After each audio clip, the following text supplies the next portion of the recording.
नमस्कार, मैं अब्दुल्ला इमाम और दर्शन जहानाबाद में आप सभी का स्वागत है।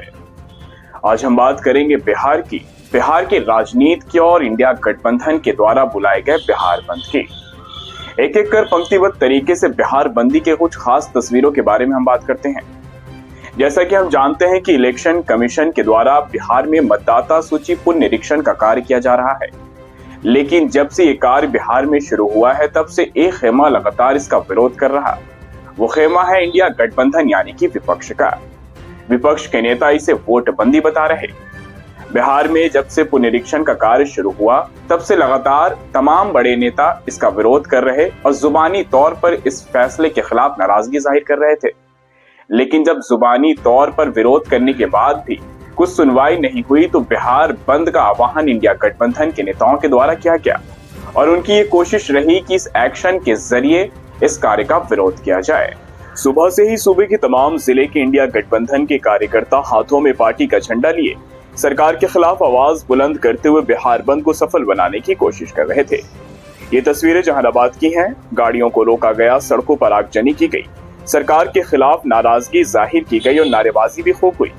इसके साथ ही छात्र राजद दल ने ट्रेन के सामने खड़े होकर भी विरोध दर्ज किया और ये आलम सिर्फ जहानाबाद नहीं बल्कि बिहार के हर क्षेत्र में देखने को मिला।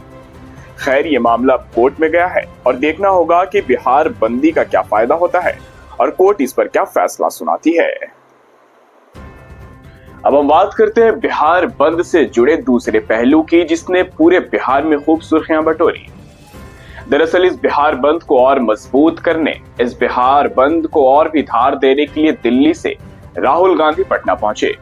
उनके पटना पहुंचने के बाद राहुल गांधी, नेता प्रतिपक्ष तेजस्वी यादव, कांग्रेस के बिहार प्रदेश अध्यक्ष मुकेश साहनी, माले के दीपांकर भट्टाचार्य और तो और तेजस्वी यादव के काफी करीबी माने जाने वाले संजय यादव एक रथ पर सवार होते हैं और वो रथ इनकम टैक्स गोलंबर से एक मार्च के लिए रवाना होती है।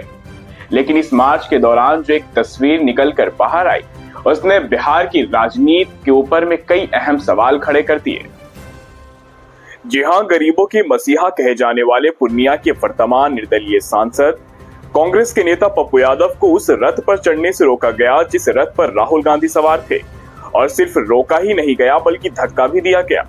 इस धक्के ने पूरे बिहार में एक बड़ा सवाल खड़ा कर दिया है कि वह व्यक्ति जो निर्दलीय सांसद होने के बाद भी कांग्रेस का झंडा हाथों में लेकर सड़कों पर निकल पड़ता है, खूब कांग्रेस के लिए संघर्ष करता है, फिर भी उसे कांग्रेस अपनाने से क्यों कतरा रही।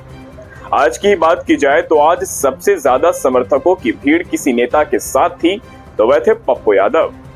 पप्पू यादव का एक समर्थक हाथ में कांग्रेस पार्टी का ही झंडा लेकर था और इस तरीके से सार्वजनिक तौर पर पप्पू यादव को धक्का देकर रथ पर ना चढ़ाना ये सम्मान का प्रतीक तो हो नहीं सकता। ऐसे में यह भी सवाल लाजमी है कि आखिर जो व्यक्ति सच्चे दिल से कांग्रेस को अपना रहा तो कांग्रेस फिर क्यों हिचक रही।